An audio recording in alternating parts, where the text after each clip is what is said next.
Glad everybody's able to join us today. We're looking forward to our talk.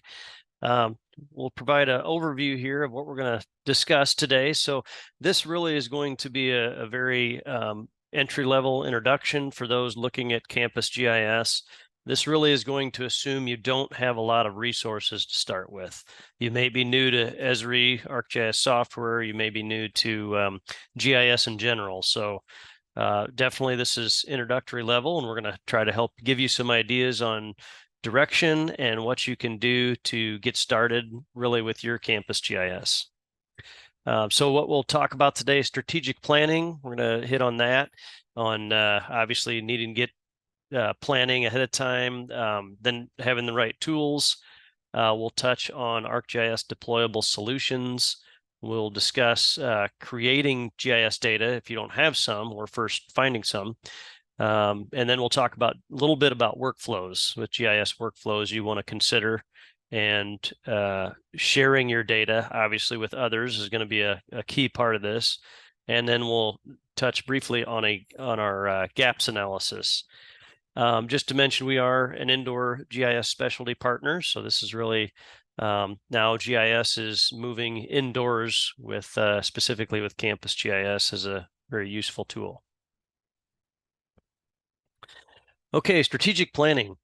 One of the most important things that we want to have to start off with is buy-in. We really need to talk with decision makers, other departments, making sure we have the right buy-in from them.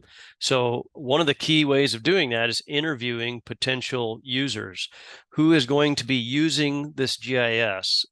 Who is going to benefit from this? How are they going to benefit from this? And the approach you're going to take with that is talk to them, interview them, document their workflows. Ask questions, what are some of your current workflows?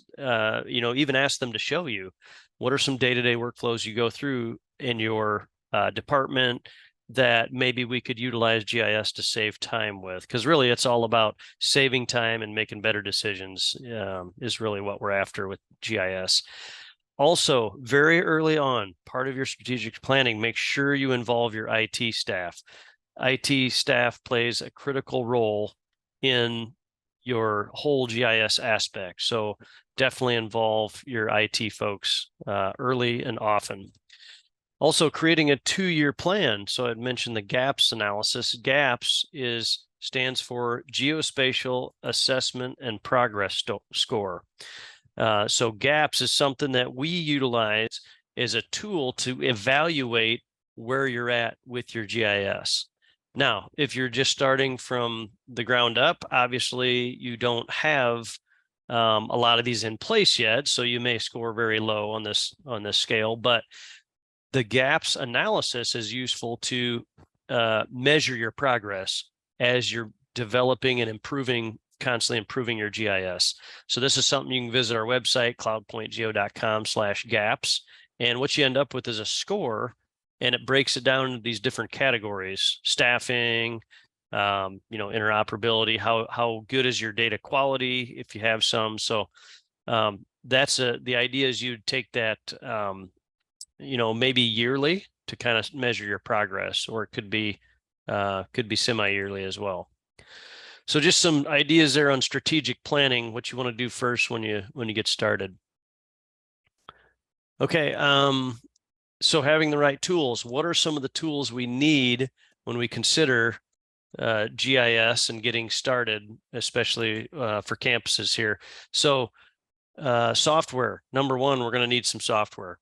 We are an Esri business partner, so everything we do is on the ArcGIS platform. And I wanted to provide a brief overview of the ArcGIS platform. It has the ability to provide data collection through their mobile devices, and we'll talk a little bit more about that, about field maps, Survey 123, the mapping portion, which is what you're going to use the ArcGIS Desktop or ArcGIS Pro for. Field operations, obviously engaging your mobile workforce, giving them information real time in the field to help them make decisions is also a part of the platform. Performing spatial analysis. So if you think about adding layers to a map and then running analysis between those layers, it could be useful for that. Executive dashboards, we'll show a couple examples towards the end of the use of dashboards. So this is all part of the ArcGIS platform. And campus base maps can be developed with this. Operations, planning and design, campus safety, all of these are folks that can benefit from using a campus GIS. I wanted to talk about the ArcGIS deployable solutions, because I think this is something that often gets overlooked. And I'm just going to escape out of here so I can copy my URL or go to the solutions webpage. And the reason I wanted to come here early on and make sure people are aware of this, because Esri has some deployable solutions that can be deployed right out of the box. So definitely look here first. It's a great tool, great resource. These are free solutions to take advantage of. But just to give you an idea, if I type in the word right-of-way, I can see there's some right-of-way management or permitting. There's a tree management solution. I can click on that. I can read up on it and explore, okay, is this something that I want for my campus to be able to take advantage of? And it tells you, okay, it's available in ArcGIS Online and Enterprise. It's developed for state and local government, and they're on version 1.2, which means it's already been updated once or twice from Esri. So this tree management solution, if it wasn't the right fit for me, I could explore some of these other ones. But if I like it, I could hit deploy now, and that would automatically deploy that solution to my ArcGIS Online account in this example. So I wanted to just point out those solutions. They're very important as we think about what are the tools that we have available to us. Okay, talking about finding and creating GIS data. So as a starting point, what do I need really to get going with my campus GIS? Well, good aerial imagery is going to be foundational for getting a good campus GIS underway. Aerial imagery, there's lots of options out there. One I'm familiar with is Near Maps. They offer a subscription service for imagery. If if you're interested in that, it's a subscription type service, and they fly urban, a lot of metro areas multiple times a year. But a great starting point for data is your local county or city. Those GIS departments, definitely you're going to want to reach out to them first, find out what information they have available, and ask them, how often do you update your aerial imagery? How do you share it? Can I get it through a web service, or is it something I need to download TIFF files? So definitely talk with your local GIS folks to see what is available, and what they're willing to share with you is a great starting point. Parcel layers as well, very critical to have as part of your GIS. Look digital first. So obviously, many campuses have hard copy floor plans, engineering drawings, but we want to try to look digital first. What do we have in Excel? What do we have data that already exists that maybe we can just link to GIS layers to make it better? And if we can't find data, don't be afraid to collect it. I'm going to talk specifically on some collection equipment that could really help people get data created. So some more tips, obviously starting with the good imagery, looking for digital first, as I mentioned, and paper last. And this example is a little snapshot there showing imagery that you can either get from a service or, like I said, the local agencies as well. Data collection. So as we review options, our experience was with Trimble hardware, and we call it GNSS equipment. That stands for Global Navigation Satellite Systems. And you're going to want a good GPS unit like this that you'll also want some corrections with. What a correction service does is that's what enables you to get higher accuracy on your GPS signal. So examples of a correction service is in this image here. You can see Catalyst is one of the subscriptions that is available as a correction service, or they also have VRS Now. Those are services that will help you get dialed in to say, 1 centimeter accuracy if you want that, which is really nice, especially when you're collecting data on utilities. You're going to want high accuracy GPS positioning on those utility features. So general, just ballpark costs, the cost of this equipment has come down significantly in the last couple of years. So you can get into these units for as little as $2,000. That would get you the pole and everything you'd need there. You would need a a mobile device, either a tablet or smartphone, to be able to interact with, Bluetooth to the receiver. ArcGIS Field Maps is their mobile application that's free. You just need to have an ArcGIS Online user, ArcGIS Online account. But that is a great tool to be able to collect data with and stream it directly to your GIS. It also collects information on your accuracy. It tells you, if you're 1/10 of a foot on your accuracy or 1/2 a foot. All that information can be logged right into your GIS immediately when you do the collection. Drones are another wonderful tool to have in the toolbox for data collection. You can get into, some really decent drones for $2,000 to $3,000, kind of that prosumer version. And it'll get you really good imagery, and you would just need to pick up your drone pilot's license at Part 107 remote pilot license from the FAA, which is fairly easy to get that certification. So total estimated costs for this type of equipment, you can easily, for less than $5,000, you can get into some really good equipment to get you started. And then you're probably looking in the neighborhood somewhere between $1,000 and $3,000 a year to upkeep your GPS equipment, your correction services, and your drone needs there. So very affordable compared to what it used to be. Okay, so we'll talk a little bit about GIS workflows. So, obviously, like inspections is a good example. We'll talk through paper, moving to Excel, moving to software, and then into GIS, where now we can use things that are form-centric with tools such as Survey 123.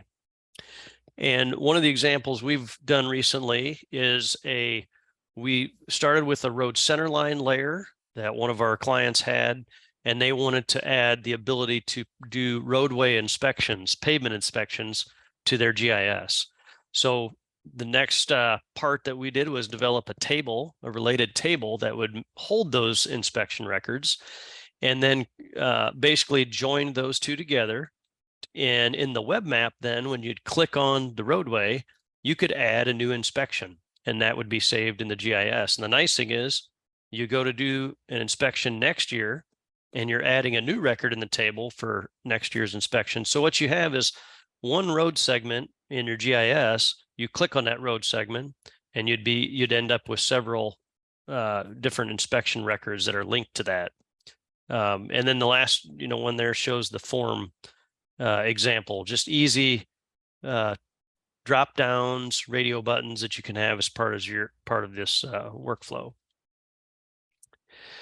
So some of these tools that you would use to build your GIS workflows, there's many tools that are available, but just a few of them to kind of give you an idea.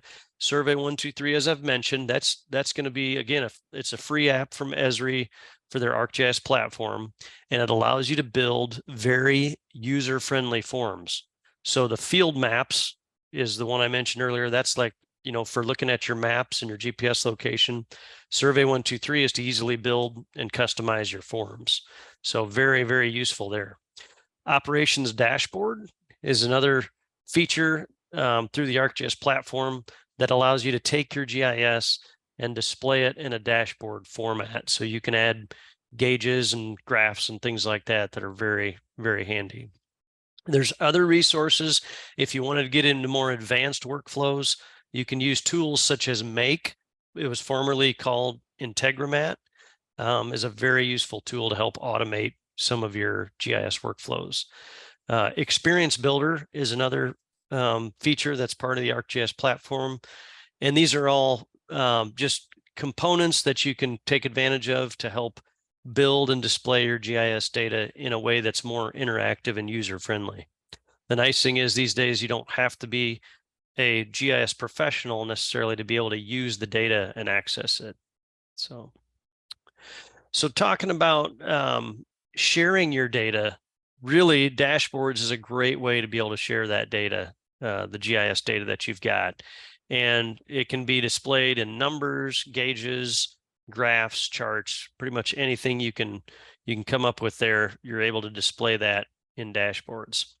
And I wanted to show an example here of our dashboards and just of what those look like.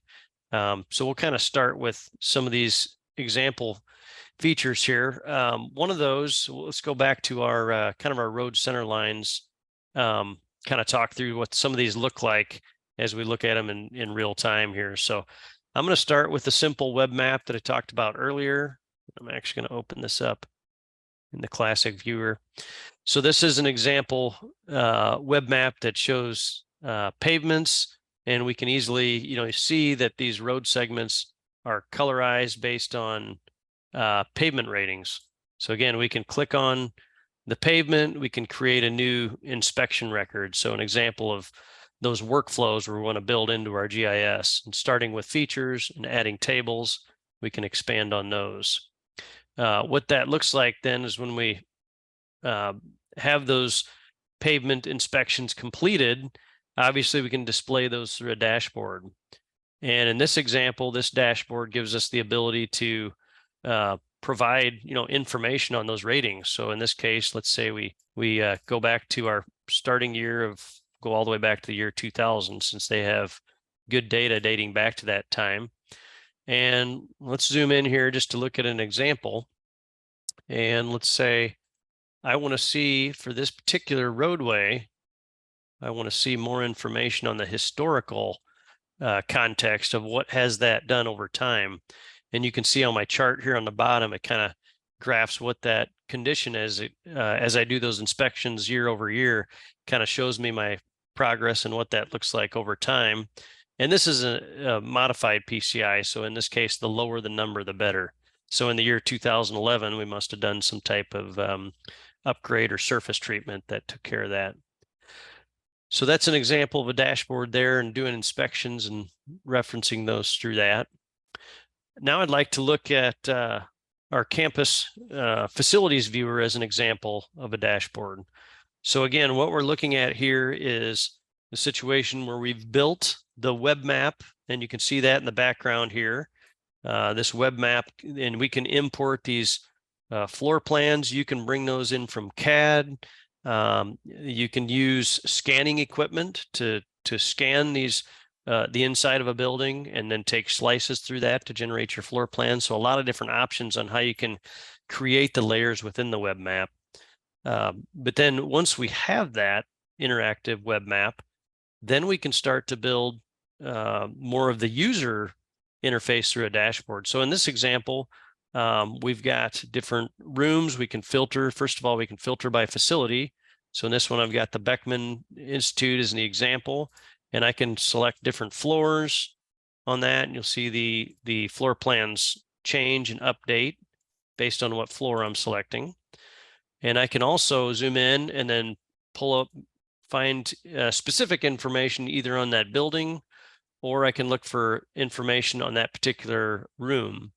And if I want to take it to the next level and say, okay, I have information at the room level, but now I want to start to see some plans and drawings, then I could look at, okay, architectural, I could select that, and it's going to pull up an example of my architectural plans for that facility for that particular room. I can also reference structural drawings, MEP plans, any type of plans I want to reference to that particular building or floor plan layout are easily accessible from my GIS, even through the dashboard. I can also see I've got my different rooms here for that particular facility and for that level. So all of these rooms are on level 2, and the dashboard gives me a nice summary of how many square feet are in that building or on that level. Excuse me, the building is over here. It's 191,000 square feet. And then just on that particular level, we're looking at about 87,000 square feet. So really, again, valuable information you can display and share with users through the dashboard. Another dashboard example we can look at here. Now, this one is more of a asset management tool. So in this case, we have a situation where we've got assets being managed across a campus, so multiple facilities, and we have categories. So over here on the right, we've got, we can filter by appliances, we can look at office furniture, and then you'll notice my list on the left updates with that. I can also look at type. So what type of equipment do I have? Gets a little bit more detail, but say I've got 11 chairs, and I see that update on there. And all of this, again, is easily gathered and collected either through a mobile device as I go from room to room. Could be a form, Survey 123 form, but they're easy to compile and reference these assets. So let's take let's look at an example. Let's click on furniture. Let's say I'm interested in, let's say I want to find this standing desk, and I click on view that in the map. And that takes me right into this particular room as to where that standing desk is located. And I can see the room ID, I can see information on the square footage, and I can also see a snapshot of what that room actually looks like.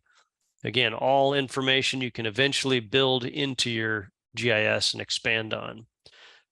So that's kind of what we did is we kind of walked through here from start to finish the early stages of the GIS and what we're going to need to be a part of that. As we kind of looked at going through, start with these ArcGIS Solutions and see what we can find there with those, because we don't want to reinvent the wheel. So it's a great starting point, and we can easily add to those. And then also the equipment that we touched on, being able to have the right equipment, tools in the toolbox to collect data with if I don't already have that data. And then just being able to take advantage of the GIS tools and be thinking about that. So hopefully this helps. We wanted to take today to give you some, just kind of a brief overview on, what we wanted to help you be able to identify if you're starting with Campus GIS and maybe you just have a set of building footprints at this time. We wanted to at least give you an idea of where you can go from there and kind of some ideas on next steps to take on expanding that Campus GIS.